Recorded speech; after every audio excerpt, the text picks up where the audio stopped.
इंदौर में railway police द्वारा 2023 में किए गए नवाचार के साथ ही रेलवे विभाग द्वारा आपराधिक रोकथाम के लिए 27,000 यात्रियों को सुरक्षा के लिए जीआरपी हेल्प ऐप डाउनलोड कराएगा। तो वहीं सुरक्षा को लेकर QIRT टीम का गठन किया गया, जिसके चलते ट्रेन में अपराधों की रोकथाम के साथ ही अपराधियों को भी पकड़ा जा सके। दरअसल भारत का अधिकांश जनसंख्या अधिक दूरी का सफर रेल से ही तय करता है और यात्री की सुरक्षा कंज्यूमर रेल विभाग पर और उससे जुड़ी जीआरपी पुलिस पर रहता है। लेकिन बदलते आपराधिक घटनाओं और मादक पदार्थ की तस्करों को पकड़ने के लिए जब रेलवे पुलिस टेक्निकल आधार पर भी कार्रवाई करती हुई नजर आ रही है और इस तमाम कार्रवाई को लेकर 2023 की कार्रवाई करती हुई नजर आ रही है और इसी के तहत 2023 में की गई तमाम कार्रवाइयों को लेकर पश्चिम railway GRP SP Nivedita Gupta द्वारा प्रेस वार्ता आयोजित की गई। उनके द्वारा जानकारी दी गई कि इस वर्ष पश्चिम रेलवे जीआरपी पुलिस द्वारा 29% अपराध दर्ज किए गए, जिनमें से 58% अपराधों का खुलासा किया गया है। लूट के 18 प्रकरणों में 10 प्रकरणों का खुलासा किया गया है। तो वहीं चोरों के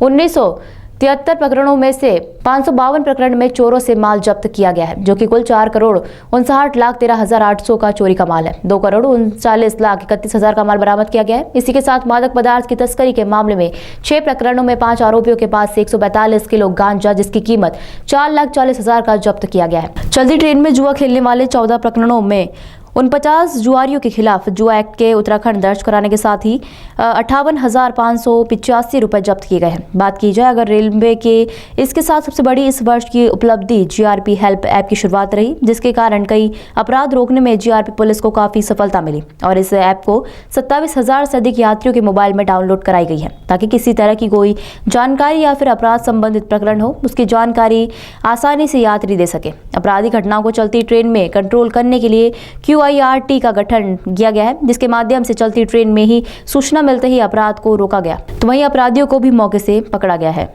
मध्य प्रदेश में 2023 जीआरपी पुलिस के लिए किस तरह से गुजरा, इसके लिए हमारे साथ चर्चा करने के लिए जीआरपी SP निवेदिता गुप्ता जी हमारे साथ हैं।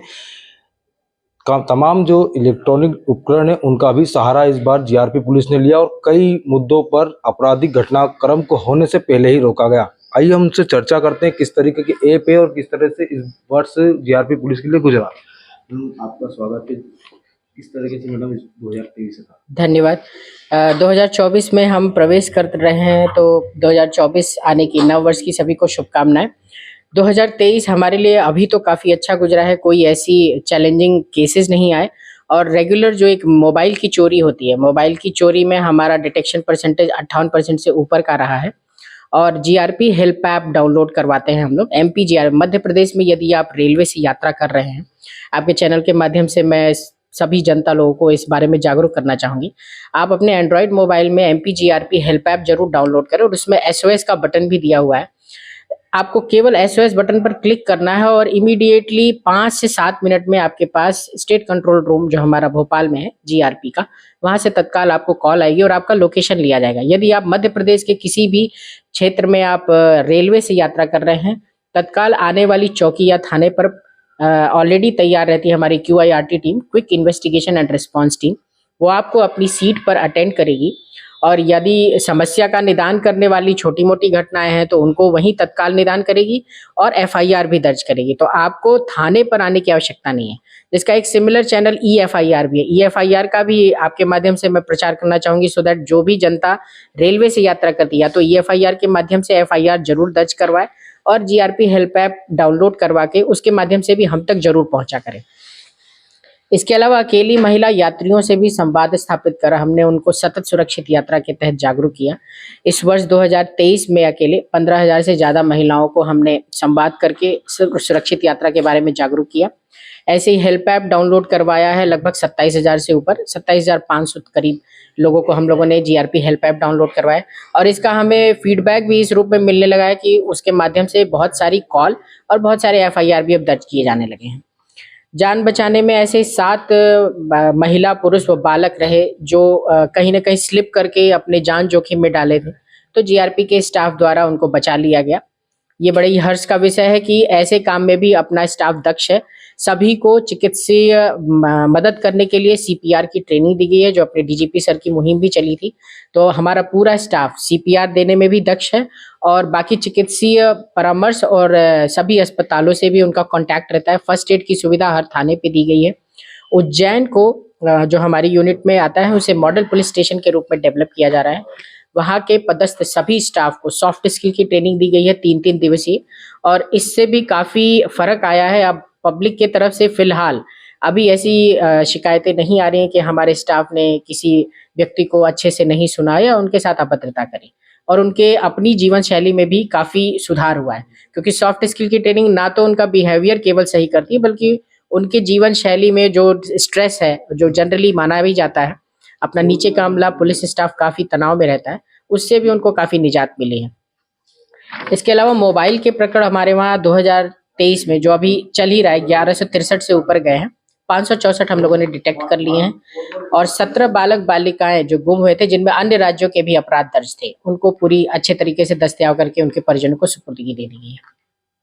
मैडम, बात की जाए, भारत में सबसे ज़्यादा रेलवे से ही यात्रा की जाती है, तो यात्रियों का भरोसा जीतने के लिए जीआरपी क्या कुछ अभियान चला? ये तरीका उसी का है जो जीआरपी हेल्प ऐप डाउनलोड है। आप यकीन नहीं मानेंगे, मुझे साउथ के लोगों के फ़ोन आते हैं कि मैं तमिलनाडु एक्सप्रेस से यात्रा कर रहा हूँ, फला स्टेशन पर हूँ, जो मध्य प्रदेश के बाहर का है। तो हम उसकी तत्काल मदद नहीं कर पाते, पर कंट्रोल रूम के माध्यम से उस प्रदेश के कंट्रोल रूम को जरूर सूचित करते हैं जीआरपी के, सो दैट उस यात्री की मदद हो सके। और मैं खुद पर्सनली मेरे सीयूजी नंबर पर रात के 1 बजे 1:30 बजे कई बार अकेली यात्रा कर रही महिलाएं फ़ोन की हैं, जिनको मैंने पर्सनली अटेंड करवाया, और सुबह-सुबह उनसे फीडबैक में ढेर सारे धन्यवाद और शुभकामनाएं मैं खुद मुझे मिले हैं। तो ये सुरक्षित यात्रा ही जो हमारा संकल्प भी है, उसी के तहत ये सारी सुविधाएं, खासतौर से क्यूआईआरटी के बारे में लोगों को नहीं पता है आज भी, कि जो आप रेल यात्रा कर रहे हैं आपको कहीं थाने पे जाने की आवश्यकता नहीं है। आप अपनी ही सीट पर यात्रा कर रहे समय केवल ये हेल्प ऐप डाउनलोड करके आपने एसओएस क्लिक किया, उसके बाद आपका काम खत्म। आपको खुद अटेंड करेगी पुलिस, पुलिस आपके द्वार, पुलिस आपके बर्थ पर।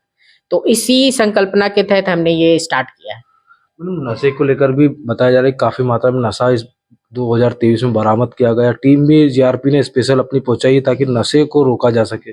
बिल्कुल, नशा एक पुश्तें खराब करने वाली चीज़ है, तो डेफिनेटली इस पर पूरे स्टाफ को काफ़ी सतर्क रखा जाता है।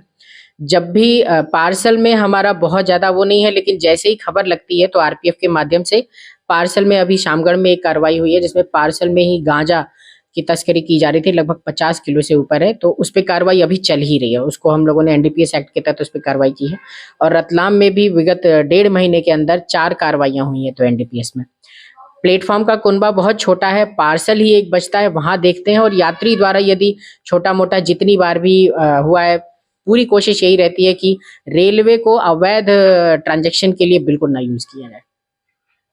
ये थी हमारे साथ निवेदिता गुप्ता जी, जिनका कहना है कि नशे के साथ सुरक्षा देना जीआरपी का अहम मुद्दा है। इंदौर से जनप्रकाशन के लिए चंकी वाजपेयी।